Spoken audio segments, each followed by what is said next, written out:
राहत बताती है कि मेहनत जोरों पर है। वहीं आंगन की चौखट के पास एक पुरानी खाट पर माँ शांत बैठी हुई थी।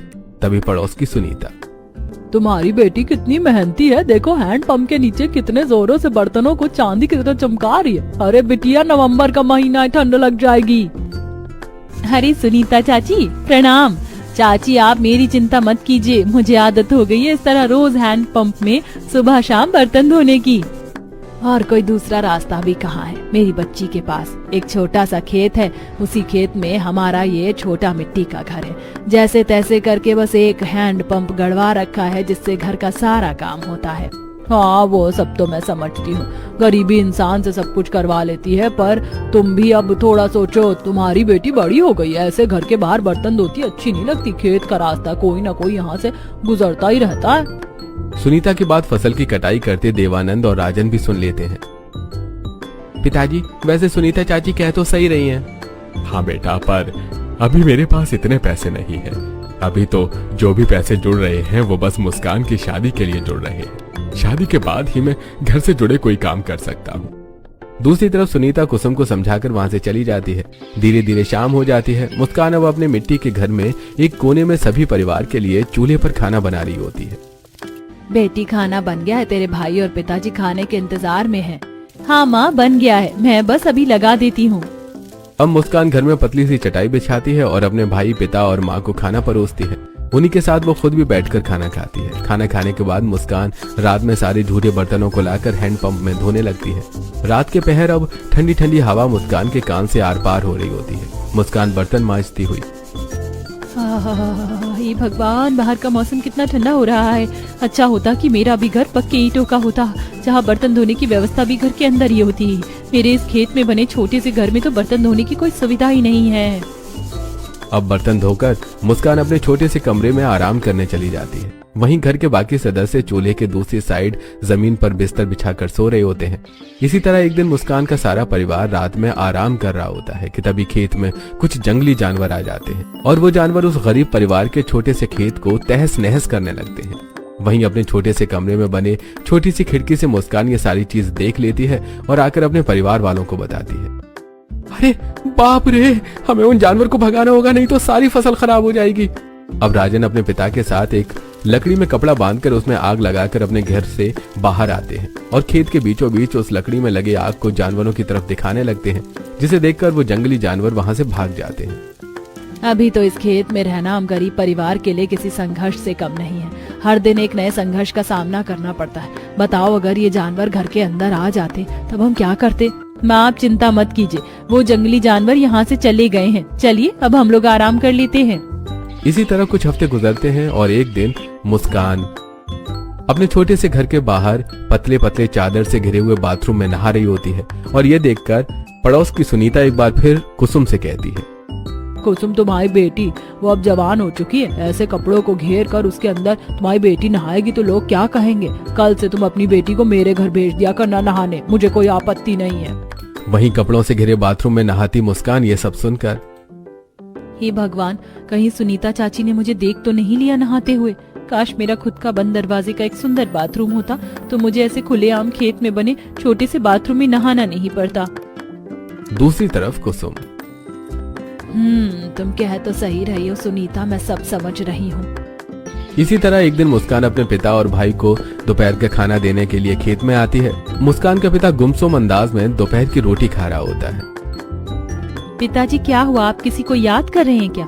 आपका ध्यान खाने पर नहीं है, मैं देख रही हूँ। हाँ बेटी, आज मुझे अपने वर्षों पुराने दोस्त हरीश की याद आ रही है।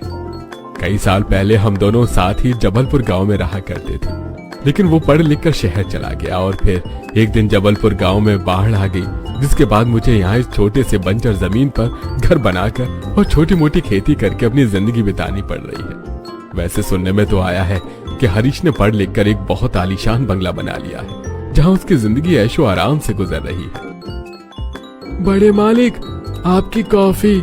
वैसे मालिक, आज आपको कौन सी कार में अपनी मीटिंग अटेंड करने के लिए जाना है, बता दीजिए, मैं उस कार की सर्विस करवा देता हूँ। आज मैं लैम्बोर्गिनी से जाऊंगा, तो आप उसकी सर्विस करवाइए। जी मालिक, मैं अभी सुरेश को बोलकर सर्विस करवाता हूँ लैम्बोर्गिनी की। अब सामने से सुंदर डिजाइनर कपड़ों में घर की इकलौती बेटी दिशा वहाँ आती है। पापा जी ड्राइवर को बोलिए कि वो पहले मुझे कॉलेज छोड़ दे, मुझे लेट हो रहा है। तभी पीछे से दिशा की माँ हेमा, जिसने बहुत ही एक्सपेंसिव सुंदर सी साड़ी पहनी हुई होती है, उसके गले में डायमंड का हार होता है। ड्राइवर को रहने दो दिशा, चलो मैं तुम्हें तुम्हारे कॉलेज छोड़ देती हूँ क्योंकि मुझे आज शॉपिंग मॉल जाना है। अरे वो सब तो ठीक है, लेकिन ये दिवाकर और विक्रम कहाँ हैं? इन्हें मेरे साथ मीटिंग पर नहीं जाना है क्या? तभी पीछे से सूट बूट में घर के दोनों बेटे वहां पहुंचते हैं। पिताजी हम तैयार हैं, चलिए चलते हैं। हाँ पिताजी मैं भी रेडी हूँ। वैसे पिताजी मीटिंग के बाद आपको विलेज के लिए भी निकलना होगा ना? एक मीटिंग विलेज में है जिसे आप ही हैंडल कर सकते हैं। हाँ मुझे बताया था ओम प्रकाश ने कि किसी सोनपुर गांव में जमीन से जुड़ी मीटिंग है। कोई नहीं, मैं उसे हैंडल कर लूंगा। बड़ी बहू, घर के सभी सदस्य किसी न किसी काम से बाहर जा रहे हैं, तुम अकेले क्या करोगी? चलो तुम भी मेरे साथ शॉपिंग मॉल। नहीं मम्मी जी, मुझे अपने फ्रेंड्स के साथ किटी पार्टी अटेंड करना है, तो आप रुक जाइए। अब हरीश अपने दोनों बेटों के साथ पार्किंग एरिया में आता है, जहां ढेर सारी एक्सपेंसिव कार लगी हुई होती हैं, जिसमें से ड्राइवर हरीश के कहने पर लैम्बोर्गिनी कार पार्किंग एरिया से बाहर लेकर आता है, जिसके अंदर दोनों ही बेटे और हरीश बैठकर वहां से चले जाते हैं। कुछ देर बाद दिशा भी अपनी माँ के साथ एक एक्सपेंसिव कार में बैठकर कॉलेज की ओर निकल जाती है। वहीं दूसरी तरफ मनीषा अपने फ्रेंड्स के साथ अपने आलीशान बड़े बंगले में किटी पार्टी करती है। नौकर तरह तरह के फूड बनाकर टेबल पर सर्व करते हैं। पिताजी, जब आपको अपने दोस्त के बारे में इतना सब कुछ पता है तो आप उनसे कभी मिलने क्यों नहीं जाते, या वो यहाँ आपसे मिलने क्यों नहीं आते? बेटा, मेरी औकात नहीं है कि मैं उसके बड़े बंगले की चौखट पर अपने कदम रख सकूं, और उसको तो पता ही नहीं है कि मैं वो गांव छोड़ चुका हूं। अब दोस्ती बस यादों के भरोसे चल रही है। अच्छा चलो, अब बहुत बातें हो गई, मुझे आज फसल को दूसरे गांव लेकर जाना है काट कर। राजन, तुम यहाँ पर थोड़ी बहुत फसल की कटाई करके अपनी बहन के साथ चले आना घर। अब अपने माथे पर फसल की गठरी रखकर देवानंद अपने गांव से दूसरे गांव की तरफ लंबे चौड़े रास्ते पर चलता हुआ जा रहा होता है कि तभी उसके सामने एक लंबी सी गाड़ी रुकती है। तेज तेज हॉर्न की आवाज सुनकर देवानंद घबराते हुए, अरे भाई कौन हो? अरे जल्दी से गाड़ी आगे बढ़ाओ ना, क्यों गरीब को परेशान कर रहे हो? मेरे सिर पर भारी बोझा है। गाड़ी के अंदर बैठा हरीश। अरे इसकी शक्ल तो जानी पहचानी लगती है। अरे ये तो मेरा दोस्त देवानंद है। ये कैसी हालत बना रखी है इसने अपनी। ड्राइवर, गाड़ी रोको। हरीश गाड़ी से निकलकर देवानंद के पास आता है और उसे गले से लगा लेता है। देवानंद, मैंने तुम्हें कहां कहां नहीं ढूंढा, तुमने ये कैसी हालत बना रखी है अपनी। चलो मेरे साथ मेरे घर चलो। अरे हरीश, मेरे मित्र, मैं तुझे आज ही याद कर रहा था, और भगवान का करिश्मा देखो, उन्होंने आज ही मुझे तुझसे मिला दिया। अरे पर ठहरो, मैं तुम्हारे साथ तुम्हारे घर नहीं जाऊंगा, पहले तुम मेरे घर चलो। पर हाँ, मेरे घर का रास्ता काफी पतला है, उन गलियों में तुम्हारी ये बड़ी गाड़ी नहीं जा पाएगी, तुम्हें मेरे साथ पैदल ही जाना होगा। अब हरीश अपने ड्राइवर को वापस भेज देता है और देवानंद के साथ उसके घर की तरफ आता है, जहां सड़कें काफी पतली होती हैं। चलते चलते हरीश देवानंद के खेतों में पहुंचता है। तभी हरीश के जूतों के आर पार एक भयानक कांटा उसके पैरों में चुभ जाता है। हरीश जूते निकाल के फेंकता है तो पैरों से खून निकलने लगता है। अरे मेरा पैर, अरे मेरे पैरों में तो कांटे चुभ गए हैं। दरवाजे पर खड़ी मुस्कान ये सब देखकर फटाफट एक हाथ में कुर्सी और दूसरे हाथ में मरहम पट्टी लेकर आती है। हरीश कुर्सी पर बैठता है और मुस्कान हरीश के पैरों की पट्टी करती है। बहुत ही प्यारी बच्ची है देवानंद। ये कौन है? अरे हरीश मेरे मित्र, ये मेरी बेटी मुस्कान है। अरे वाह, बहुत ही समझदार बिटिया है तुम्हारी। इसकी तो शादी की उम्र भी हो गई। हाँ, बस अब यही चिंता तो दिन रात सताती है। अरे चिंता करना छोड़ दे देवानंद, सब ठीक होगा। अब हरीश देवानंद से मिलकर अपने घर आ जाता है, लेकिन घर आने के बाद हरीश का बर्ताव कुछ बदला बदला रहता है। तभी एक दिन हरीश हॉल में अखबार पढ़ रहा होता है और वहाँ हेमा कॉफी लेकर पहुँचती है। हरीश जी, आप कुछ दिन पहले गांव की तरफ गए थे और मैं देख रही हूँ, जब से आप वहाँ से आए तब से आप गुमसुम हैं, किसी से कुछ बात नहीं कर रहे हैं। मुझे आपसे इतनी सारी बातें करनी थी, और हाँ, मुझे अपने छोटे बेटे के लिए अब लड़की देखनी है। उसकी शादी की उम्र हो गई है। क्या कहा, शादी? तुमने मुझे ये पहले क्यों नहीं बताया? अच्छा सुनो, विक्रम के लिए कोई लड़की मत ढूंढना, लड़की मैंने ढूंढ रखी है। लड़की गांव की है और थोड़े गरीब घर से है। उसका पिता कई वर्ष पहले मेरा बहुत अच्छा दोस्त था। हरीश जी, आप गांव जाकर एक गांव की गरीब लड़की पसंद करके आ गए? अरे मैं कहती हूँ वो गरीब लड़की हमारे बड़े बंगले में एडजस्ट भी कर पाएगी। सच कहूँ तो उसका और हमारा स्टैंडर्ड कभी मैच नहीं होगा। तभी पीछे से आती घर की बड़ी बहू मनीषा। हाँ पापा जी, आप ऐसे कैसे इस बड़े बंगले की बहू एक गरीब घर की लड़की को बना रहे हैं। मुझे इस बड़े बंगले में अपनी देवरानी अपनी तरह चाहिए, जिसका स्टैंडर्ड मुझसे मैच करता हो। बड़ी बहू, तुम्हारे स्टैंडर्ड इस घर में आकर ही चेंज हुआ है, इसलिए स्टैंडर्ड के बारे में तो तुम बात मत ही करो। बाकी मैं एक बार अपने छोटे बेटे से बात करूंगा। अब अगले दिन हरीश डायरेक्ट अपने छोटे बेटे विक्रम से बात करता है। पिताजी, अगर आपको वो लड़की सही लग रही है तो मैं आपके फैसले के अगेंस्ट नहीं जाऊंगा। मुझे ये मैरिज एक्सेप्ट है। आप कहें तो हम कल ही चलते हैं लड़की वालों के घर। अब अपने छोटे बेटे की रजामंदी देखकर हेमा शांत हो जाती है, लेकिन घर की बड़ी बहू वो इस फैसले से जल भुनकर राख हो जाती है। अब अगले दिन घर का पूरा सदस्य देवानंद के घर आता है। देवानंद अपने छोटे से घर में सबको साधारण सी कुर्सी पर बिठाता है। वहीं एक साधारण से टेबल पर मुस्कान सबके लिए चाय नाश्ता लगाती है। जी आप लोग यहाँ? जी हम यहाँ आपकी बेटी का हाथ मांगने आए हैं। मेरे पति को आपकी बेटी बहुत पसंद आ गई है। वहीं मुस्कान को विक्रम देखते ही पसंद कर लेता है। माँ, मुझे भी लड़की पसंद है। देवानंद, अब तो तुम बस अच्छा मुहूर्त निकलवाओ शादी का, हमारी तरफ से रिश्ता पक्का है। मुझे तो विश्वास ही नहीं हो रहा अपनी आंखों पर कि मेरी बेटी आप जैसे बड़े बंगले में रहने वाले लोगों के घर की बहू बनने वाली है। आप लोगों का लाख लाख शुक्र है कि आप मेरी बेटी को अपने बड़े बंगले की बहू बनाना चाहते हैं। अब लड़की वाले रिश्ता पक्का करके वहां से चले जाते हैं। तभी पड़ोस की सुनीता बबीता। अरे देवा कुसुम, तेरी बेटी तो बहुत भाग्यशाली है जो इतनी गरीब होने के बाद भी उस बड़े बंगले की बहू बनने जा रही है। मुझे तो बहुत खुशी है। भगवान तेरी बेटी की खुशियों में किसी की नजर ना लगने दे। बेचारी ने अपने 25 वर्ष में इस खेत के घर में संघर्ष के सिवा कुछ नहीं देखा है, पर अब बड़े बंगले में राज करेगी राज। तुम्हारे मुंह में घी शक्कर सुनीता, मेरी बेटी अपने बड़े बंगले के ससुराल में राज करे राज। अब कुछ ही दिनों में मुस्कान का घर फूल और लाइट से सजने लगता है और उसी छोटे से घर में मुस्कान की हल्दी मेहंदी की रस्म होती है। दूसरी तरफ बड़े बंगले में विक्रम की भी हल्दी की रस्म होती है और फिर से 2 से 3 दिन बाद विक्रम का पूरा परिवार डिजाइनर कपड़ों में बैंड बाजा बारात लेकर मुस्कान के घर आते हैं, जहाँ खेतों के बीच में बने घर के बगल में एक छोटा सा मंडप बना हुआ होता है। विक्रम और मुस्कान को एक साथ मंडप में बिठाया जाता है और फिर पूरी विधि विधान के साथ शादी संपन्न होती है। उसके बाद मुस्कान अपने घर से विदा होकर अपने बड़े बंगले के ससुराल में आ जाती है। मुस्कान अपने पति की बाहों को थामकर फूलों के रास्तों से बड़े बंगले के चौखट तक आती है। सभी लोग मुस्कान के ऊपर पैसों का न्यौछावर करते हैं। उसके बाद हेमा आरती के थाल से अपने बेटे बहू की आरती उतारती है। बहू, इस कलश को गिराकर अपने बड़े बंगले के ससुराल में गृह प्रवेश करो। मुस्कान बड़ी ही खूबसूरती से अपने दाएं पैर से कलश गिराती है और कुमकुम की थाल में पैर रखकर बड़े बंगले के अंदर आती है। हाय राम, इतना बड़ा बंगला! ये बंगला तो बहुत बड़ा है। माँ जी, यहाँ अपने कमरे तक जाने के लिए तो 1 आधा घंटा तो लग ही जाता होगा। हाँ भाभी, लग तो जाता है अगर पैदल जाए तो, पर चिंता मत करो भाभी, लिफ्ट है, वो आपको 2 मिनट में आपके कमरे में पहुँचा देगी। लिफ्ट? ये लिफ्ट क्या है? लगता है देवरानी जी गरीबी के साथ साथ आप गंवार भी हैं, आपको लिफ्ट नहीं पता। मुस्कान अपनी जेठानी के कड़वे बोल सुनकर मायूसी से अपने नजरें नीचे कर लेती है।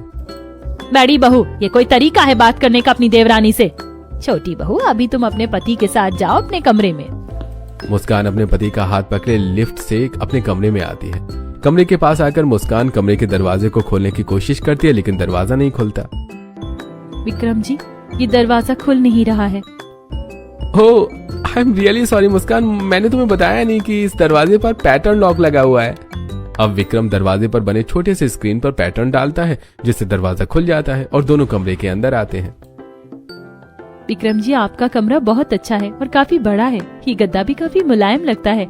अपने यहाँ हाथों में छोटे से पलंग पर गुदड़ी डालकर सोती थी। अरे कोई बात नहीं, पर अब ये सब कुछ तुम्हारा है। अगले दिन सुबह मुस्कान हाथों में साड़ी लेकर बाथरूम में नहाने जाती है। बाथरूम काफी आलीशान होता है। वहीं दीवारों पर कुछ बटन बने हुए होते हैं जो गलती से मुस्कान से दब जाते हैं और सायरन की आवाज सुनकर नौकरानियां बाथरूम के पास आती हैं और दरवाजा खटखटाती हैं। मुस्कान घबराकर बाथसूट से बाहर आती है। छोटी मालकिन बोलिए, हम आपकी क्या मदद करें? जी छोटी मालकिन बोलिए, आपको हैंड वॉश करवाना है या बॉडी क्लीनअप? मुझे समझ नहीं आ रहा, आप क्या कह रही हो? तभी विक्रम बेड से उठकर वहां आता है। मुस्कान, ये तुम्हारी मदद करने आई है। मेड, एक काम करो, तुम हेड मसाज वगैरह दो इन्हें। अब बाथरूम में एक नौकरानी मुस्कान को हेड मसाज और हेड वॉश कराती है, दूसरी पैरों और हाथों का क्लीन अप करती है। बाप रे, मेरे बड़े बंगले के ससुराल में सब ऐसे नहाते हैं। मैं तो अपने घर में छोटी सी जगह में कपड़ों के घिरे बाथरूम में नहाती थी। अब मुस्कान नहा धोकर रसोई में आती है, जहाँ रसोई भी काफी लग्जरी होती है और कुछ शेफ वहाँ खाना बना रहे होते हैं। उनके हाथों में रिमोट होता है जिससे वो कैबिनेट्स को ओपन कर रहे होते हैं। बाप रे, ये रसोई की अलमारी रिमोट से खुलती है। जी छोटी मालकिन, पर आप यहाँ क्यों आई हैं? हमें बोलिए आपको क्या खाना है? नहीं, आज मैं बनाऊंगी और आप सभी लोग खाइएगा। बस मुझे आप लोगों की थोड़ी थोड़ी मदद चाहिए होगी, क्योंकि मैंने सिर्फ मिट्टी का चूल्हा इस्तेमाल किया है। अब शेफ की मदद से मुस्कान पहली रसोई का खाना बनाती है, जहाँ कुछ बर्तन गंदे हो जाते हैं। अरे बर्तन तो बहुत ज्यादा गंदे हो रहे हैं, इन्हें कहाँ धोना है? कोई सिंक नहीं दिख रहा, इन्हें घर के बाहर धोना है क्या? तभी वहाँ आती मनीषा हेमा। अरे देवरानी जी, आप यहाँ लगता है नौकरों की मदद कर रही हो। वैसे आपकी पर्सनालिटी है भी नौकरानियों जैसी। बड़ी बहू चुप करो तुम। छोटी बहू, तुम रसोई में क्या कर रही हो? शेफ हैं तो। माँ जी, वो मैं आप सबको अपने हाथों से कुछ बनाकर खिलाना चाहती थी। चलो ठीक है बहू, बना लो। अब हेमा के जाने के बाद शेफ उन सभी गंदे बर्तनों को डिश वॉशर में धोता है। ये सब देखकर भी मुस्कान हैरान रह जाती है। अब कुछ देर बाद मुस्कान खाना बनाकर सबको खिलाती है। सभी लोग खाना खाकर मुस्कान की बहुत तारीफ करते हैं। अरे खाना तो बहुत अच्छा बना है। शुक्रिया जेठ जी। शुक्रिया नहीं, तुमने पहली बार खाना बनाया है तो कुछ तो देना बनता है। विक्रम अपने हाथ में रखा लाखों का आईफोन मुस्कान के हाथ में देता है। वहीं हेमा अपने हाथों के सोने के कंगन देती है। लो बहू, ये कंगन बड़ी बहू ने तो ये सब किया नहीं था, तुमने किया है तो नेक भी रखो। अरे वाह, भाभी को तो बहुत सारे गिफ्ट मिले। ये गंवार इसके लायक भी है जो इसे ये सब मिल रहा है। अब सबको खाना खिलाने के बाद मुस्कान अपने बड़े बंगले में घूमने लगती है, जहाँ चारों तरफ आलीशान तस्वीर, गुलदस्ते, फिश एक्वेरियम जैसी चीजें रखी हुई होती हैं। घर में घूमने के बाद मुस्कान घर के बाहर आती है, जहाँ बहुत बड़ा स्विमिंग पूल होता है। अरे बाप रे, मेरे बड़े बंगले के ससुराल में इतना बड़ा आलीशान स्विमिंग पूल भी है। ऐसा स्विमिंग पूल तो मैंने बस पिक्चरों में देखा था। अब स्विमिंग पूल में थोड़ा समय बिताने के बाद मुस्कान गार्डन एरिया में आती है, जहाँ रंग बिरंगे फूल, फव्वारा लगे होते हैं, पक्षियाँ चहचहा रहे होते हैं। गार्डन कितना सुंदर है, अच्छी खासी जगह भी है गार्डन में। क्यों ना मैं यहाँ पर थोड़ी बहुत खेती करूँ सब्जियों की। अब बिना किसी देरी के मुस्कान गार्डन में रखे हुए लोहे की खुरपी से गार्डन की मिट्टियों को कुरेदने लगती है, जिससे उसके कपड़े और हाथ गंदे हो जाते हैं। ये सब देखकर घर के नौकर, अरे छोटी मालकिन, ये सब आप क्या कर रही हैं? कुछ नहीं, कुछ हरी सब्जियाँ उगाने के लिए गार्डन की मिट्टियों को कुरेद रही हूँ। अरे नहीं नहीं, ये सब आपको करने की जरूरत नहीं है छोटी मालकिन। आप इस बड़े बंगले की मालकिन हैं, और वैसे भी इस बड़े बंगले में सब्जियां मॉल से आती हैं। तभी पीछे से आती हेमा मनीषा। देखिए मम्मी जी, बहुत शौक था ना आप सबको खेत में रहने वाली इस गरीब लड़की को बड़े बंगले की बहू बनाने का। देखिए, अब वही लड़की इस बंगले के गार्डन को खेत में बदल रही है। छोटी बहू, ये सब तुम क्या कर रही हो बड़े बंगले में? तुम्हें किसी ने इस तरह की हरकत करते हुए देख लिया तो जानती हो कितनी बड़ी बदनामी होगी मेरी। आसपास के लोग मेरा मजाक बनाएंगे। माँ जी, मैं तो बस हरी भरी सब्जियां उगाने की सोच रही थी। बहू, ये तुम्हारा पीहर नहीं है जहाँ तुम खेत में रहकर सिर्फ खेती करती थी। अपने अंदर अब बदलाव लाओ। तुम अब बड़े बंगले की बहू हो। जी माँ जी। अब मुस्कान निराश होकर वहाँ से चली जाती है। अब अगले दिन विक्रम अपना और मुस्कान का बाहर डिनर प्लान करता है। घर के लोग ये सुनकर बहुत खुश होते हैं। भाभी, आप पहली बार बड़े बंगले से बाहर कहीं घूमने जा रही हो भैया के साथ। चलो कुछ डिजाइनर वन पीस पहन लो। हाँ मुस्कान, तुम पर अच्छा लगेगा, पहनो ना। जी, मुझे ये सब पहनना नहीं आता। हाँ देवरानी जी, आप जैसी गरीब लड़की को कैसे ही आता होगा ये सब पहनना। बड़ी भाभी, ऐसे मत बोलिए। चलिए छोटी भाभी, मैं सिखाती हूँ आपको। अब दिशा अपने कमरे में मुस्कान को लाकर उसे सुंदर वन पीस ड्रेस पहनाती है और उसका हल्का मेकअप करती है और फिर उसे सबके सामने लाती है। अरे वाह, तुम तो बहू नहीं राजकुमारी लग रही हो, इस बड़े बंगले की मुस्कान। वाह मुस्कान, काफी प्रिटी लग रही हो। चलो चलते हैं। अब मुस्कान अपने पति के साथ पार्किंग एरिया में आती है, जहाँ कई महंगी गाड़ियाँ लगी हुई होती हैं।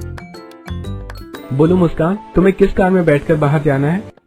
बाप रे, इतनी सारी महंगी गाड़ियाँ एक साथ। अरे मुस्कान, इस शहर में जो भी गाड़ी सबसे पहले लॉन्च होती है वो गाड़ी तुम्हारे बड़े बंगले के ससुराल वाले खरीद लेते हैं। हमें शौक है गाड़ियों का। अब बताओ तुम्हें किस में बैठना है? जी मुझे इस गाड़ी में जाना है। क्या नाम है इसका? अरे ये बुगाटी है। मुस्कान चलो इसी में चलते हैं। अब कार में बैठकर मुस्कान 5 स्टार होटल में जाती है। विक्रम एक्सपेंसिव खाना ऑर्डर करता है जिसका टेस्ट मुस्कान को समझ में ही नहीं आता। विक्रम जी, ये सब क्या है? मुझे अच्छा नहीं लग रहा। अरे मुस्कान, तुम इसे गलत तरीके से खा रही हो। ये सुशी है, इसे चॉपस्टिक से सॉस में डुबो कर खाओ। मुस्कान चॉपस्टिक से खाने की कोशिश करती है और सारा खाना कपड़ों पर ही गिरा लेती है, जिसके बाद विक्रम खुद उसे खिलाता है। इसके बाद मुस्कान बहुत बड़े मॉल में आती है जहाँ विक्रम अपने पसंद के कपड़े उसे दिलाता है। मुस्कान सुंदर डिजाइनर साड़ी में विक्रम के सामने आती है। अरे वाह, क्या लग रही हो तुम। इस साड़ी में ऐसा लग रहा है ये साड़ी तुम्हारे लिए ही बनी थी। इसे पैक करवा लेते हैं। अब कपड़ों की बिलिंग करके विक्रम मुस्कान को कार में लेकर घर आ रहा होता है। विक्रम जी, मैं बहुत खुश नसीब हूँ जो मुझे बड़े बंगले वाला ससुराल मिला। आपके जैसा पति मिला जो मेरी इतनी परवाह करते हैं। अरे तुम सैड क्यों हो रही हो? तुम मुस्कुराती हुई अच्छी लगती हो। अब धीरे धीरे मुस्कान अपने बड़े बंगले के ससुराल के तौर तरीके, पहनावे को अच्छी तरह से समझ जाती है और अच्छी जिंदगी गुजारने लगती है, जिसे देख मनीषा। ये मेरी गरीब देवरानी दिन पर दिन इस बड़े बंगले में सबके दिल पर राज करने लगी है। इसे अब मुझे परेशानी में डालना होगा क्योंकि मेरी कड़वी बोली का तो इस पर असर हुआ नहीं। तभी एक दिन जब मुस्कान अपने कमरे में जाती हूँ आज थोड़ा स्विमिंग पूल की तरफ बैठने। दूर खड़ी मनीषा ये सब सुनकर फौरन ऑयल लेकर स्विमिंग पूल के पास आती है और चारों तरफ ऑयल गिराने लगती है। देवरानी जी, बड़ा शौक है ना बड़े बंगले के स्विमिंग पूल में बैठने का? मनीषा इतना बोलते बोलते डिब्बे का आधा तेल अपने ही पैरों पर गिरा लेती है। चारों तरफ ऑयल होने के कारण अपने ऑयली पैरों से मनीषा ठीक तरह से चल नहीं पाती और खुद ही स्विमिंग पूल में गिर जाती है। मम्मी मम्मी मम्मी जी, कोई है, मुझे बचाओ, मुझे तैरना नहीं आता, मुझे कोई बाहर निकालो। अब सभी लोग वहां आते हैं। दिवाकर जैसे तैसे अपनी पत्नी को बाहर निकालता है और वो देखता है कि स्विमिंग पूल के आसपास ऑयल गिरा हुआ है। सर्वेंट, ये ऑयल यहाँ किसने गिराया है? तुम्हारी वजह से मेरी पत्नी स्विमिंग पूल में गिर गई। अरे सर, ये सब हमने नहीं किया। भैया, सभी सर्वेंट तो अंदर थे। अरे फिर ये ऑयल यहाँ गिरा कैसे? शांत हो जाइए देवर जी, ये ऑयल यहाँ मैंने गिराया था आपकी पत्नी को स्विमिंग पूल में गिराने के लिए, ताकि मैं उसका मजाक बना पाऊँ, लेकिन सब उल्टा हो गया। बड़ी बहू, आखिर तुम्हें क्या दिक्कत है अपनी देवरानी से? छोटी बहू जब से यहाँ आई है तब से तुम इसके पीछे पड़ी हो। इस बेचारी ने तो कभी तुम्हारा बुरा नहीं चाहा। तुम्हारे इतने कड़वे बोल सुनने के बाद भी वो तुम्हें अपनी जेठानी मानती है और तुमसे प्यार से पेश आती है। हाँ माँ जी, आप सही कह रही हो। मुझे अपनी देवरानी के साथ ऐसा नहीं करना चाहिए था। मेरे अंदर अपनी अमीरी का घमंड आ गया था, जिस वजह से मैं अपनी गरीब देवरानी को अपनी देवरानी के रूप में स्वीकार नहीं कर पा रही थी। पर मुझे लगता है कि मुझे ऐसा नहीं करना चाहिए। देवरानी जी, मुझे माफ कर दीजिए। मैं बेवजह ही आपसे नफरत करती थी। कोई बात नहीं जेठानी जी, आप मुझसे बड़ी हैं, आप मुझसे माफी मत मांगिए। अब मुस्कान के रिश्ते अपनी जेठानी के साथ भी बहुत अच्छे हो जाते हैं। इसके बाद अब मुस्कान अपनी जेठानी के साथ महंगे महंगे पार्लर में जाकर मेकअप करवाना, डिजाइनर कपड़े पहनना, किटी पार्टी करना तक भी शुरू कर देती है। सब कुछ बहुत अच्छा चल रहा होता है। तभी एक दिन मुस्कान से मिलने उसके माता पिता बड़े बंगले में आते हैं और अपनी बेटी को स्टाइलिश साड़ी में पहने गहनों में देखकर उनकी आंखें नम हो जाती हैं। अरे माँ जी, पिताजी आप, भाई नहीं आए? नहीं, उसे फसल की कटाई करनी थी तो हम उसे लेकर नहीं आए। अरे आप लोग खड़े क्यों हैं? बैठिए ना। अरे बाप रे बेटी, तुम इतने बड़े बंगले में रहती हो। तुम्हारा ससुराल आज पहली बार देखा, मन बहुत प्रसन्न हो गया। दिल को खुशी हुई कि हमारी बेटी जो पहले खेत में रहती थी उसका ससुराल इतना आलीशान है। मेरी तो आंखें ही नम हो गई।